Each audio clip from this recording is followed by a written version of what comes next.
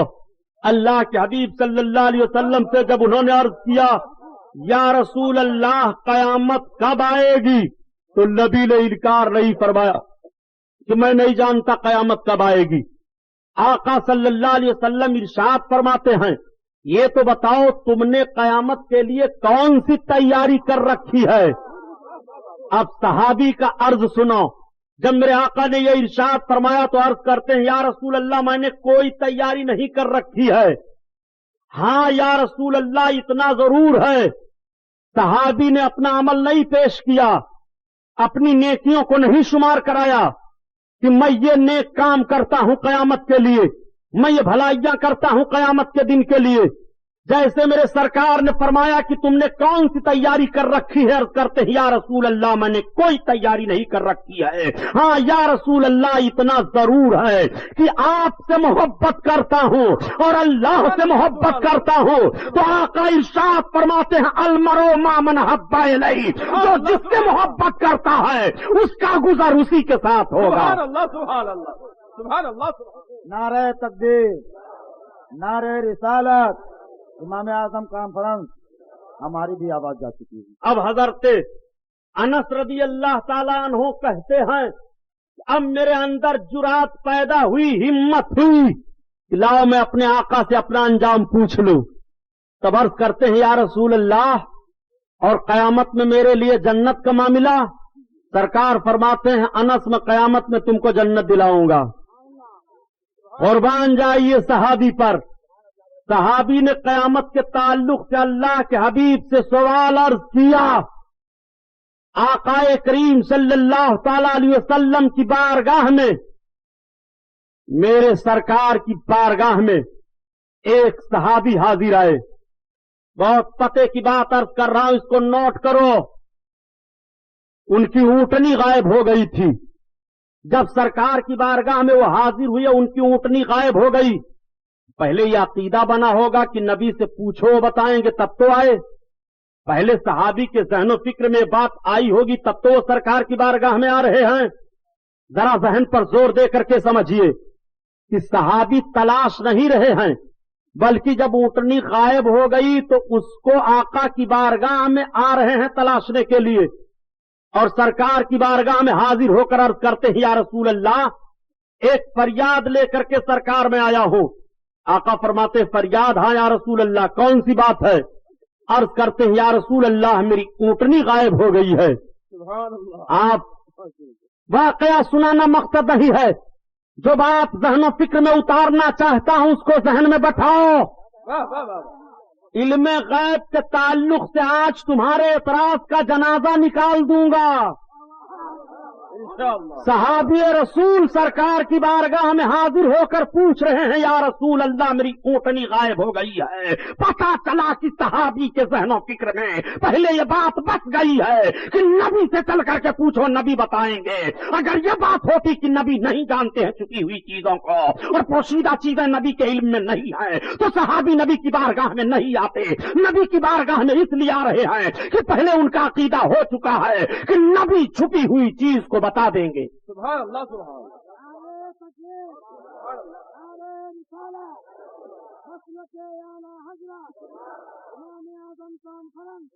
آقا کریم صلی اللہ تعالی علیہ وسلم کا بھی علم ملاحظہ کرو. میرے سرکار صلی اللہ تعالی علیہ وسلم کے علم پاک پر اعتراض کرنے والوں، تم اپنی زبان میں نبی کو سمجھ رہے ہو. نبی کو تم اگر ابو جہل کے ذہن و فکر سے سمجھ لیتے تب بھی علم غیب پر اعتراض نہ کرتے. بے شک کیا بات ہے. نبی کریم صلی اللہ تعالی علیہ وسلم نے یہ نہیں ارشاد فرمایا کہ مجھے کیا معلوم تمہاری اونٹنی کہاں ہے، میں تو صرف کلمہ پڑھانے کے لیے ہوں، تبلیغ رسالت میرا کام ہے. تمہاری اونٹنی غائب ہو گئی ہے، تمہارا فلاں سامان غائب ہو گیا ہے، تمہارا فلاں سامان نہیں مل رہا ہے، اس کے لیے مجھے کیا خبر نہیں. جیسے انہوں نے عرض کیا یا رسول اللہ میری اونٹنی کہاں ہے، غائب ہو گئی ہے، تو آقا فرماتے ہیں چلے جاؤ فلاں پہاڑی کے پیچھے جھاڑیاں ہیں چند درخت ہیں، ان درختوں کی ایک شاخ سے تمہارے اونٹنی کی نکیل الجھ گئی ہے، وہیں پر تمہاری اونٹنی ہے۔ اب سرکار نے جو پتہ بتایا صحابی اسی پتہ کے مطابق چلے آ رہے ہیں، اور جب اللہ کے حبیب صلی اللہ علیہ وسلم کے صحابی وہاں پہنچے، جو نقشہ میرے آقا نے متعین فرمایا تھا پہاڑی کے پیچھے کا، تو ان کو ان کی اونٹنی مل جاتی ہے، وہ اپنی اونٹنی لے کر کے چلے گئے۔ اب یہ بات گشت کرنے لگی، تو وہ لوگ جو دل سے کلمہ نہیں پڑھتے تھے، منافق تھے، وہ زبان سے تو کلمہ پڑھتے تھے مگر دل میں سرکار کے لیے کجی رکھتے تھے، وہ کہنے لگے کہ ذرا محمد کو دیکھو، وہ تو چھپی ہوئی چیزوں کو بتا رہے ہیں، حالانکہ اونٹنی غائب ہو گئی تھی اس کے تعلق سے بتا رہے ہیں، بتائیے ان کو یہ بات کیسے معلوم ہو گئی؟ اس قسم کی باتیں منافقین آپس میں کرنے لگے۔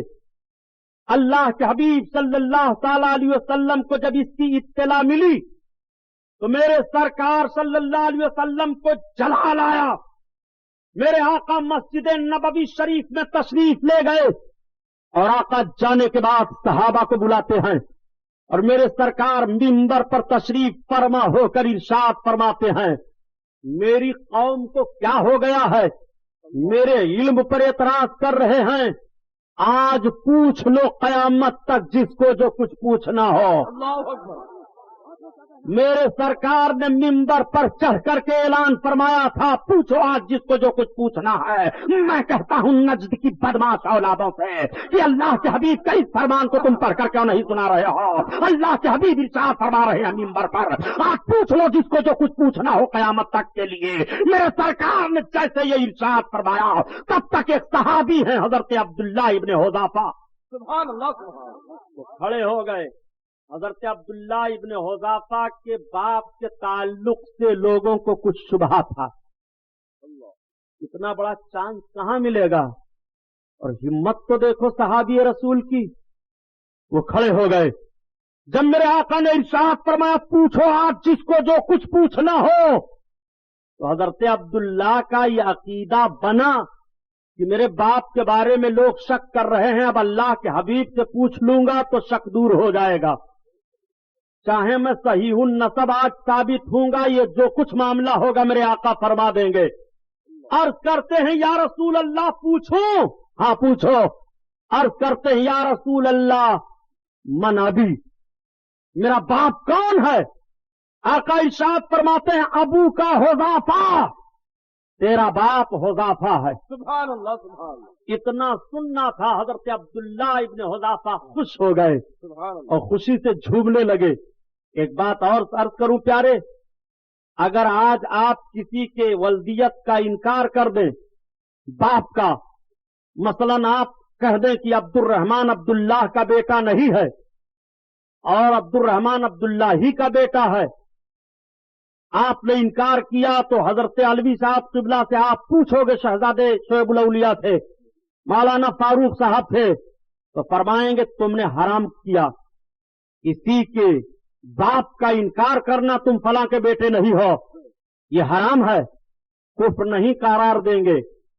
آپ نے کسی کے باپ کو انکار کیا تو حرام تک کا معاملہ ہوگا کہ تم نے مسلمان کو تکلیف دی ہے، حرام کام کیا۔ لیکن حضرت عبداللہ ابن حذافہ کا الگ معاملہ ہے، اب اگر کسی نے ان کے باپ کا انکار کر دیا تو صرف حرام نہیں ہوگا، کفر ہو جائے گا، اللہ کے حبیب کے فرمان کا انکار لازم آئے گا۔ اللہ کے حبیب نے ارشاد فرمایا عبداللہ تمہارا باپ حذافہ ہے۔ حضرت عبداللہ کی ماں نے جب سنا تو کہا بیٹا تم کو اللہ کے حبیب سے اس طرح کا سوال نہیں کرنا چاہیے، بیٹا تم نے عجیب سوال کر دیا، یہ تو خیریت مناؤ کہ اللہ تعالیٰ نے تمہاری ماں پر کرم کیا کہ اس کا قدم سلامت رہا، اگر ایسی بات نہ ہوئی ہوتی تو بیٹا تم نے کیا پوچھ لیا تھا، ایسی بات تمہیں اللہ کے حبیب سے نہیں پوچھنی چاہیے۔ حضرت عمر فاروق اعظم بارگاہ میں جلوہ افروز ہیں، میرے آقا نے فرمایا پوچھو جس کو جو کچھ پوچھنا ہو قیامت تک۔ تب تک ایک اور کھڑا ہوا، اس نے عرض کیا یا رسول اللہ بتائیے میں جنت میں جاؤں گا کہ جہنم میں؟ سرکار نے فرمایا تو جہنم میں جائے گا۔ جیسے سرکار نے یہ بتایا، اب آپ ذرا غور فرمائیے کہ میرے آقا نے جنتی اور جہنمی کی پہچان بتا دی کہ نہیں؟ سرکار نے بتایا تو جہنم میں جائے گا، جہنم میں۔ آقا کی بارگاہ میں حاضر ہے، کلمہ پڑھ رہا ہے، مگر اندر سے کھوٹ ہے، کجی ہے۔ سرکار نے اس کے نفاق کو ظاہر فرما دیا، تو جہنم میں جائے گا۔ حضرت عمر فاروق اعظم نے دیکھا کہ اگر ایسے ہی لوگ ایک کے بعد دیگرے پوچھتے رہے تو نہ جانے کتنے راز ظاہر ہو جائیں گے۔ آپ کھڑے ہو گئے اور سرکار کے مقدس کندھوں پر دوش مبارک پر اپنے ہاتھ کو رکھ کر کے عرض کرتے ہیں، یا رسول اللہ آپ بیٹھ جائیں میرے سرکار۔ اللہ کے حبیب تشریف فرما ہوئے۔